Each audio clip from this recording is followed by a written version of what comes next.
అఖిల భువన దీపం భక్త చిత్తాభ్యసూర్యం సురగుణముని సేవ్యం తత్వమస్సాదిలక్ష్యం హరిహరసుతమీశం తారక బ్రహ్మరూపం శబరిగిరి నివాసం భావయే భూతనాదం స్వామియే శరణమయ్యప్ప. ప్రేమైన ఆత్మబంధువులారా, ఆశ్రితం వారి సౌజన్యంతో మనం ఈ భక్తి అనేటువంటి కార్యక్రమాన్ని ప్రారంభించుకున్నటువంటి కార్యక్రమంలో ఈ యొక్క విశ్వామిత్రుడి గురించి తెలుసుకుంటున్నటువంటి సమయంలో ఈ విశ్వామిత్రుడి కథని రామాయణంలోనే కాకుండా భారతంలో కూడా వ్రాయటం జరిగింది అనేటువంటి విషయాన్ని నేను చెప్పుకొస్తున్నటువంటి విషయము. ఇది బ్రహ్మ విద్య తెలిస్తే కానీ, అంటే బ్రహ్మాండమైనటువంటి విద్య తెలిస్తే కానీ ఇలా వాల్మీకి, ఇలా వ్యాస భగవానుడు కూడా రామాయణంలోనూ భారతంలోనూ ఈ యొక్క విశ్వామిత్రుడి తాలూకు కథని ఎందుకు చెప్పారు అనేటువంటి విషయం మామూలు వాళ్ళకి అంత సులభంగా అర్థమయ్యేటువంటి విషయం కాదు. వీళ్ళు కండువాలు కప్పుకుని పేరు ప్రఖ్యాతుల గురించి ఆశించడమే తప్పితే అందులో ఉన్నటువంటి మర్మం ఏమిటి అనేటువంటి విషయం వీళ్ళకి అంత తేలికగా తెలిసేటువంటిది కాదు. అయ్యలరాజు రామభద్రుల వారు రాసినటువంటి రాఘవ పాండవీయానికి మూలము ఈ విశ్వామిత్ర చరిత్రే అనేటువంటి విషయాన్ని గ్రహించవలసినటువంటి విషయము. ఇది తెలియకుండా ఆ అయ్యలరాజు రామభద్రుల వారు రాసినటువంటి రాఘవ పాండవీయాన్ని తీసుకుని ఒకలాగా చదివితే రామాయణం వస్తుంది, ఒకలాగా చదివితే భారత అర్థం వస్తుంది అని చెప్పేసని పండితులైనటువంటి వాళ్ళము అనుకునేటువంటి వాళ్ళు చెప్పేటువంటి ఒక మాట తప్పితే వాళ్ళకి అందులో ఉన్నటువంటి శబ్దము కానీ, శబ్ద అర్థము కానీ, ధ్వని కానీ ఏ ఒక్కటి తెలిసినటువంటిది కాదు అన్నటువంటి విషయాన్ని గ్రహించవలసినటువంటిది. ఈ రామాయణ భాగవత కథలని ధ్వనిలో మాత్రమే దీనిని తెలుసుకోవటం జరుగుతుంది. అంటే సైంటిఫిక్గా దీనికి సైన్స్ని ఆధారం చేసుకుని మాట్లాడితే ఏదైతే శబ్దం ఉన్నదో శబ్దము కాంతి తరంగంగా మారినప్పుడు ఆ కాంతి తరంగము విద్యుత్ తరంగంగా మారుతున్నప్పుడు మాత్రమే ఆ విద్యుత్ తరంగంలో నుంచి వచ్చేటువంటి ప్రకంపన మళ్ళీ ధ్వనిగా తీసుకోకుండా, శబ్దంగా తీసుకోకుండా ధ్వనిగా తీసుకున్నప్పుడు మాత్రమే ఈ యొక్క కావ్య రచన అనేటువంటిది వాళ్ళు ఎలా చేశారు అనేటువంటిది అర్థమవుతుంది. అంత తప్పితే శబ్దార్థ చంద్రికలు, శబ్దార్థ చింతామణి ఇలాగా వీటన్నింటినీ పెట్టుకుని ఆ యొక్క శబ్దాన్ని దీనికి ఉన్నటువంటి అర్థము ఇదేనా అని చెప్పేసి అనుకుంటే ఇది చాలా అవివేకంతో కూడినటువంటి విషయము. మల్లాది చంద్రశేఖర్ గారు కానీ, వేదాంతం రాఘవయ్య గారు కానీ రాసేటప్పుడు ఆ యొక్క శబ్దం అనేటువంటి దానికన్నా ముందర వాళ్ళు ఆ ధ్వని అనేటువంటి దాని దగ్గర నుంచి వాళ్ళు ఆ విషయాల్ని సేకరించడం జరిగింది. నిటలలోచన నయనతార అంటే నయనతార అంటే నయనములు అంటే కంటివి అనేటువంటి విషయాన్ని, కళ్ళు అని చెప్పేటువంటి విషయాన్ని చెప్తాయని చెప్పేసని శబ్దార్థ చంద్రికలో చెప్పారని చెప్పేసని, లేకపోతే అమరకోశ అని చెప్పిందనో ఇలా మనం ఈ యొక్క అర్థాలను తీసుకుని ఆ ఒక దేవులపల్లి కృష్ణశాస్త్రి గారు చెప్పినట్టుగా భావము పూజ్యము భంగిమలెరుగము భావలయాన్విత భంగిమలిమ్మ భామిని భారతి వందనమమ్మ అన్నట్టుగా మేము రామాయణ భారత మహాభాగవత కథలన్నింటినీ కూడా క్షుణ్ణంగా చదివేశాము, మాకు కథలు మొత్తం తెలిసిపోయినాయి అని చెప్పేసని అనుకుంటే అందులో ఆవగింజలో 60వ భాగం కూడా తెలియలేదు అనేటువంటి విషయాన్ని గ్రహించవలసినటువంటి విషయము.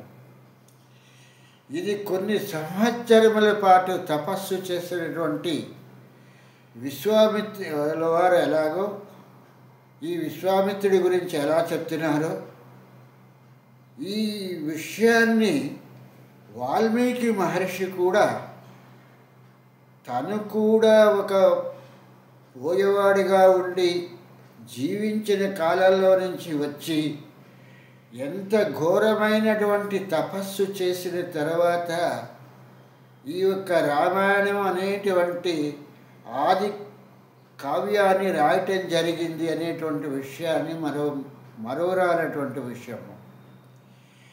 ఈ ఆది కావ్యానికి ముందర ఇంకే విధమైనటువంటి పుస్తకాలు లేవు, ఏ గ్రంథాలు లేవు, ఎవరూ వ్రాయలేదు. ఎందుకని అంటే అప్పటికి లిపి అనేటువంటిది లేకపోవటం మూలంగా అప్పటికున్నటువంటిది ఈ యొక్క ధ్వని మాత్రమే ఉంది కానీ శబ్దం లేదు. కాబట్టి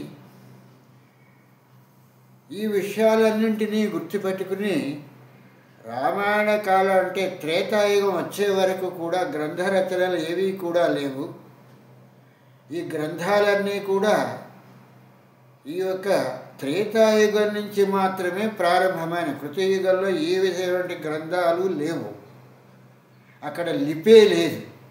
మరి వాళ్ళు ఒకరికొకరు ఎలా వాళ్ళ తాలూకు వాళ్ళ భావాలను తెలియపరిచేవారు అంటే వాళ్ళు ధ్వనిలో నుంచే తెలియపరిచేవాళ్ళు. చెప్తే శబ్దంలోకి వచ్చి శబ్దార్థ చంద్రికలు పెట్టుకుని లేకపోతే అమరకోశాలు పెట్టుకుని మాత్రం వాళ్ళ తాలూకు భావాలను కానీ భాషని కానీ చెప్పలేదు అనేటువంటి విషయాన్ని ఇక్కడ మనం గ్రహించవలసినటువంటి విషయం.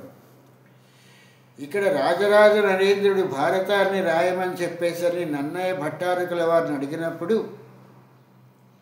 ఈ తెలుగులో ఈ యొక్క భారతాన్ని రాయటానికి పూనుకున్నటువంటి నన్నయ్య గారు ముందు భాషా భాగాలు అయినటువంటి ఈ యొక్క వ్యాకరణాన్ని రాసిన తర్వాత మాత్రమే భారతాన్ని రాయటానికి పూనుకున్నారు అనేటువంటి విషయాన్ని మరోరానటువంటి విషయము.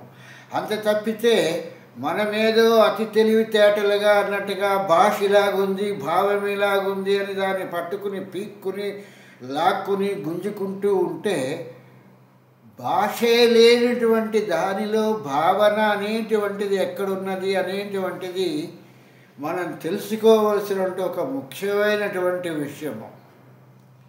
మనమేదో ద్వంద్వార్థాలతో మాట్లాడేస్తున్నాము, మనకేదో చాలా జ్ఞానం ఉన్నది అని చెప్పేసి అని అనుకుంటే దానంత తెలివి తక్కువతనం ఇంకోటి ఉండదు అనేటువంటి విషయాన్ని గ్రహించవలసినటువంటి విషయము.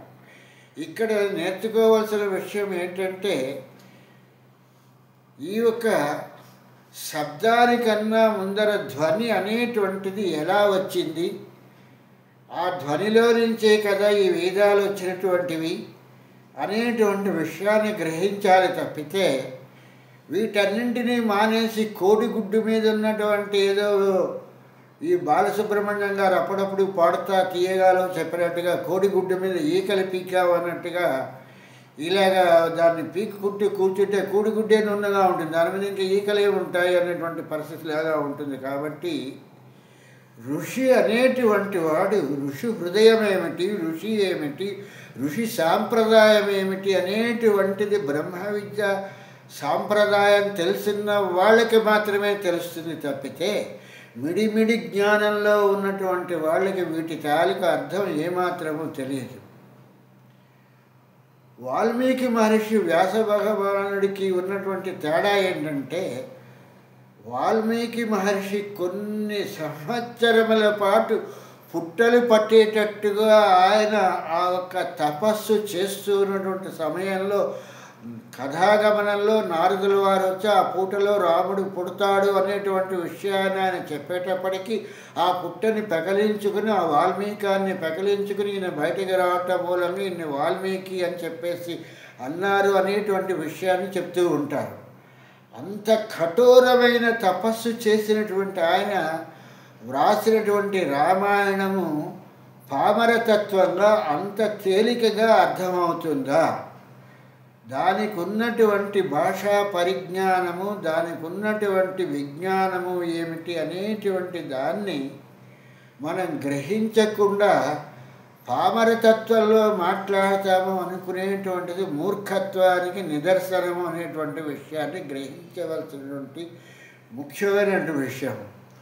అందుకే వ్యాస భగవానుడు కానీ లేకపోతే వాల్మీకి కానీ తీసుకున్నది ఏంటంటే, విశ్వామిత్రుల వారిని ఆదర్శంగా తీసుకుని మేము ఇలా చేశాము అనేటువంటి విషయాన్ని వాళ్ళు చెప్పకుండా, ఇటు వాల్మీకి కానీ ఇటు వ్యాస భగవానుడు కానీ మేము ఇంత కష్టపడి మేము తపస్సు చేశాము అనేటువంటి విషయాన్ని చెప్పకుండా, విశ్వామిత్రుడు అనేటువంటి ఒక పాత్ర ద్వారా వాళ్ళు ఎంత తపస్సు చేసి ఎంత తపస్సంపన్నులయ్యారు అనేటువంటి విషయాన్ని మనకి విశ్వామిత్రుడి ద్వారా చెప్పిస్తున్నటువంటి విషయం అనేటువంటిది మనం గ్రహించవలసినటువంటి విషయము.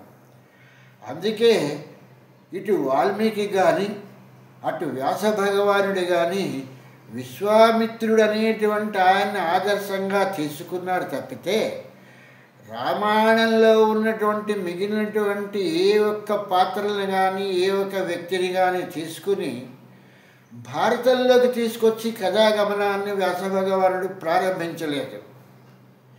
దీనికి కారణం ఏంటంటే, అంత ఉత్తమమైనటువంటి లక్షణాలు కలిగి ఉన్నటువంటి వాడు, విశ్వానికే మిత్రుడు అయినటువంటి ఈయన భావాలని మనం అంత తేలికగా అర్థం చేసుకోవటం అంత సులభతరమైనటువంటిది కాదు అనేటువంటి విషయాన్ని గ్రహించవలసినటువంటి విషయము. సృష్టికే ప్రతి సృష్టి చేసినటువంటి వాడు ఎంత గొప్పవాడైతే, ఒక సృష్టి రహస్యాలు అంటే వేదశాస్త్రములు చదివిన వారు ఎరుగని సృష్టి విలాసం అని చెప్పినట్టుగా, విశ్వామిత్రుడు ఎంత గొప్పవాడు కాకపోతే సృష్టికే ప్రతి సృష్టి అనేటువంటిది త్రిశంకుడు అనేటువంటి ఒక పాత్రని తీసుకొని, అక్కడ ఉన్నటువంటి దేవేంద్రుడు ఈ యొక్క త్రిశంకుని పాపులకు అంటే ఈ యొక్క మ్రేచ్ఛులకు వీళ్ళకి ఈ యొక్క స్వర్గంలో తావు లేదు అని చెప్పేసి అతను తోసేస్తే, ఈ త్రిశంకుడు అక్కడి నుంచి పడిపోతూ విశ్వామిత్ర విశ్వామిత్ర అని అరుస్తున్నప్పుడు, అక్కడే ఆగు అని చెప్పేసని, నీవేమీ చింతించవలసిన పని లేదు అని చెప్పేసని మరి ఒక దేవలోకాన్ని నిర్మించి ఈ యొక్క నక్షత్ర మండలాన్ని మొదలుకొని సమస్తమైనటువంటి ఖగోళ శాస్త్రాన్ని కూడా సృష్టించినటువంటి సృష్టికర్త విశ్వామిత్రుడు. అందుకే ఆయనకి విశ్వానికి మిత్రుడు అనటం జరిగింది. ఇంత గొప్పవాడైనటువంటి విశ్వామిత్రుడు ఒక స్త్రీ తాలూకు ప్రలోభానికి లొంగిపోతాడా? అంత మూర్ఖుడా, అంత జ్ఞానము లేనివాడా అనేటువంటి ఆలోచన తరంగాలని మనకి కల్పించటాన్ని గురించి మాత్రమే వ్యాస భగవానుడు కానీ వాల్మీకి మహర్షి కానీ ఈయన తపస్సు చేస్తున్నప్పుడు ఆ తపస్సులో ఉన్నటువంటి లోటుపాట్లు ఎలా ఉంటాయి అనేటువంటి సామాన్యులకి చెప్పటానికి మాత్రమే ఈ యొక్క విషయాలన్నింటినీ కూడా తీసుకోవటం జరిగింది అనేటువంటి విషయాన్ని మనం మరువరానటువంటి విషయము. ఇది ఋషికున్నటువంటి ఒక గొప్ప సుగుణము. ఆహారాన్ని అడ్డతిడ్డంగా మానేస్తే, నేను భోజనం మానేశాను, నేను అలా చేస్తున్నాను, నేను ఇలా చేస్తున్నాను అని చెప్పేశాను అని అంటే, దాని పర్యవసానం ఎక్కడ పడుతుంది అంటే కామము అనేటువంటి దాని మీద పడుతుంది అనేటువంటి విషయాన్ని విశ్వామిత్రుడి ద్వారా మనకి వాల్మీకి మహర్షి చెప్పిస్తున్నటువంటిది.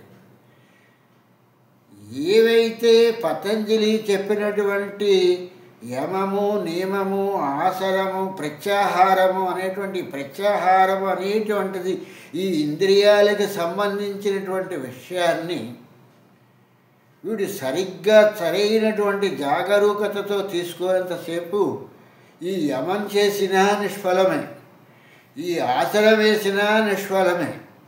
ఈ యొక్క ఎక్స్టర్నలీగా ఉన్నటువంటి ఈ యమము నియమము ఆసనము ఏమి చేసినా కూడా వాటి మూలంగా వచ్చేటువంటి ఫలితం ఏమీ లేదు అనేటువంటి ఒక ముఖ్యమైనటువంటి విషయాన్ని ఇక్కడ ఈ ఒక వాల్మీకి మహర్షి ఈ వ్యాస భగవానుడు చెప్పడం జరుగుతున్నటువంటి విషయం. చాలామంది చాతుర్మాస వ్రతం చేస్తున్నామని చెప్పని సన్యాసులు చాతుర్మాస వ్రతాన్ని ప్రారంభిస్తారు. ఈ యొక్క చాతుర్మాస వ్రతం అని చెప్పేసి ఉన్న ఊరుని ఉన్న దీన్ని అసలు సన్యాసి అనేటువంటి వాడు 3 రాత్రుల కన్నా 4వ రాత్రి ఆ ఊరిలో ఉండకూడదు అని అంటే శాశ్వతమైనటువంటి నివాసాలని కట్టుకుని చాతుర్మాసం అనేటువంటి దీంట్లో ఈ ఒక్క నగరం నుంచి ఇంకో నగరానికి వెళ్తున్నారు తప్పితే వీళ్ళు చేసేటువంటి పనేమీ లేదు. 10 మంది శిష్యులు ఎదురకుండా వీళ్ళ తాలూకు ప్రజ్ఞలు వీళ్ళ తాలూకు గొప్పలు చూపించుకోవటానికి వ్యక్తిగత విషయాలను చూపించుకోవటానికి మేము చాతుర్మాస వ్రతాలు చేస్తున్నాము అని చెప్పేస్తారని చెప్తూ వీళ్ళు తీసుకునేటువంటి ఆహారం ఏమిటి, ఈనాడు ఆశ్రమాలు ఎందుకు ఈ అభాసు పాలవుతున్నాయి అనేటువంటి విషయాలు ఆలోచిస్తే ఏ ఆశ్రమాన్ని తీసుకున్నా అసరాన్ బాబా గారిని తీసుకున్నా కూడా ఒక స్త్రీ మూలంగా ఆశ్రమం మొత్తము కూడా అది మూతబడిపోయింది అంటే కారణం ఏమిటి?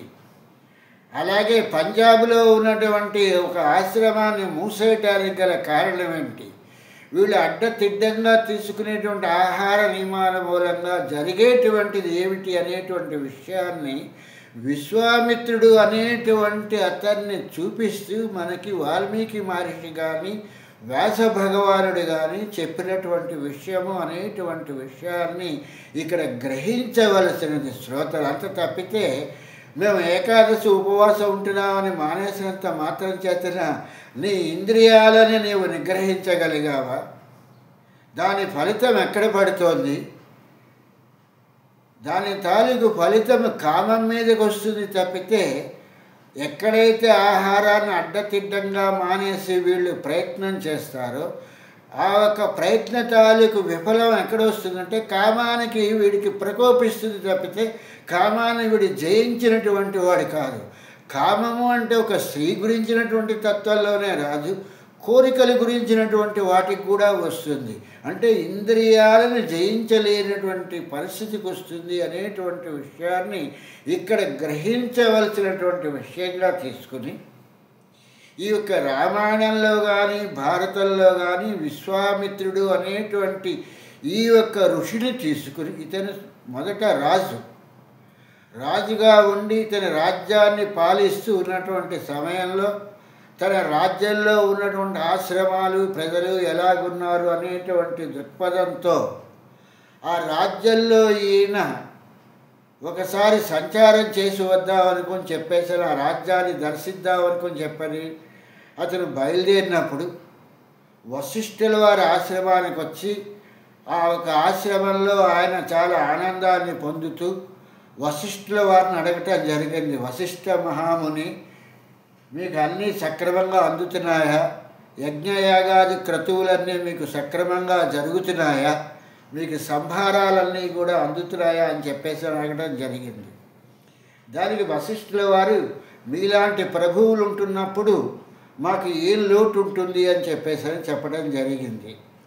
దాంతో వశిష్ఠుల వారి దగ్గరే విశ్వామిత్రుల వారు చాలా కాలం సరస సల్లాపాలు ఆడుకుంటూ మధుర వచనాలు మాట్లాడుకుంటూ ప్రియ సల్లాపాలతో చాలా కాలం ఉండటం జరిగింది. అటువంటి పరిస్థితిలో విశ్వామిత్రుడు నేను ఇంకా నా రాజ్యానికి వెళ్ళిపోతాను అని అన్నప్పుడు వశిష్ఠుల వారు, మహారాజా మీరు ఉండండి, మీకు ఇంతవరకు మామూలుగా భోజనం పెట్టారు కానీ అతిథిగా నేను ఏ విధమైన సత్కారాలు మీకు చెయ్యలేదు అని అనటంతో విశ్వామిత్రుల వారు వద్దని చెప్తున్నా వశిష్ఠుల వినకుండా చేసేటువంటి ఆ పనికి సరే అని సమ్మతించినప్పుడు ఆ కామధేను వంటి ఆ సవళని పిలిచి, నేను నా మాట ఇచ్చాను, ఈ రాజుకు కావలసినటువంటి రాజోపచారాలు ఎలా చేయాలో ఆ ఉపచారాలకు కావలసినవన్నింటినీ కూడా నువ్వు ఏర్పాటు చేయవలసినది అని చెప్పేసని దాపరికం లేకుండా రాజు ఎదురకుండా తన దగ్గరున్నటువంటి శక్తిని ప్రదర్శించినటువంటి తెలివి తక్కువ వాడు వశిష్ఠుల వారు.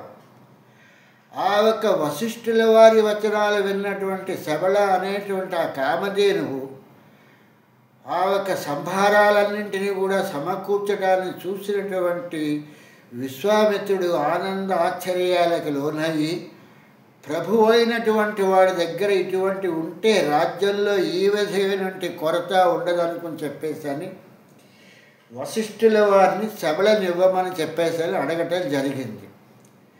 దానితో మా వంటి మహిమాన్వితులైనటువంటి ఋషుల వద్ద మాత్రమే ఇటువంటి శబళ ఉండాలి తప్పితే రాజుల దగ్గర కాదు అనేటువంటి విషయాన్ని వశిష్ఠుల వారు చెప్పటం మూలంగా విశ్వామిత్రుల్లో అప్పటి వరకు ఉన్నటువంటి ఈ యొక్క ఏదైతే కామము అనేటువంటి విషయాలు, కోపము, తాపము ఇవన్నీ కలిగినటువంటి ఇంద్రియాలకు సంబంధించినటువంటి ఇవన్నీ అప్పటి వరకు కూడా నిబిడీకృతంగా ఉన్న ఒక్కసారిగా బయటకు వచ్చి, రాజుగా నేను అడిగితే నాకు ఇవ్వనంటావా, ఇటువంటి విలువైనటువంటి వస్తువులు రాజుల దగ్గర ఉండాలి తప్పితే నీ వంటి ఋషుల దగ్గర కాదు అని చెప్పేసని ఆ యొక్క శబళను తీసుకు వెళ్ళిపోవటానికి ప్రయత్నిస్తే ఆ శబళ ముందు ఆ యొక్క విశ్వామిత్రుడితో వెళ్ళిపోవటం ప్రారంభించింది.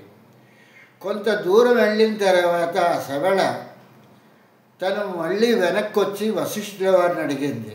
వశిష్ఠ మహాముని, నీవు నన్ను విశ్వామిత్రుడికి ఇచ్చేసావా అని చెప్పేశాను. లేదమ్మా, వాళ్ళు నిన్ను బలవంతంగా తీసుకెళ్తున్నారు అనేటువంటి విషయం దగ్గర ఇక్కడ ఆలోచించవలసినటువంటి విషయం ఏంటంటే, అంత మూర్ఖుడా విశ్వామిత్రుడు? తనకి సమకూర్చినటువంటి సంభారాలన్నింటినీ చూస్తే ఆ ఒక్క శబళ ఏం చెయ్యగలుగుతుందో తెలియలేనటువంటి ఉన్మాద విశ్వామిత్రుడు. కానీ కథాగమనంలో ఈ ఒక్క వాల్మీకి మహర్షి చాలా గమ్మత్తుగా మనని ఒక ట్రాప్గా ఒక కథాగమనంలోకి తీసుకెళ్ళటం జరిగింది. దాన్ని బలవంతంగా తీసుకెళ్తున్నారు అనేటువంటి విషయాన్ని చెప్పటం జరిగింది. ఆ ఒక్క శబళ మళ్ళీ వెనక్కి వచ్చి వశిష్ఠుల వారిని అడిగితే వశిష్ఠుల వారు ఏం చెప్పారంటే, నేను నిన్ను ఇవ్వలేదు అని చెప్పేశానంటే, అంటే దేహ బలం కన్నా మనోబలానికి మనకి అంత శక్తి లేదా అనేటువంటి విషయాన్ని శబళ వశిష్ఠుల వారిని అడిగింది. అది నీవే చూడు అని చెప్పేశాను అన్నప్పుడు ఆ శబళ తనలో నుంచి సృష్టించినటువంటి సైన్య శక్తితో విశ్వామిత్రుడి తాలూకు సైన్య శక్తి అంతా కూడా నశించిపోవటం జరిగింది. ఆఖరికి తన కడుపున పుట్టినటువంటి పుత్రులైనటువంటి 100 మందిలో 99 మందిని ఈ శబళ తాలూకు సైనికులు చంపివేయబడటం జరిగింది. అంటే ఇవన్నీ విశ్వామిత్రుడికి తెలియకుండానే అంత మూర్ఖత్వంగా, అంత శక్తి విహీనుడైనటువంటి, అంత జ్ఞాన విహీనతగా చేశాడు ఆ విశ్వామిత్రుడు. ఇది ఒకసారి మానసికంగా ఆలోచించవలసినటువంటి పరిస్థితి. ఋషి ఆ ఒక్క తన భావాల్ని ఎంత చక్కగా చెప్తున్నాడు అనేటువంటి విషయాన్ని ఆలోచించాలి. ఇటువంటి విషయాలు ఏవి ఆలోచించకుండా నాకు రామాయణం తెలుసు అంటే ఏం తెలుసు?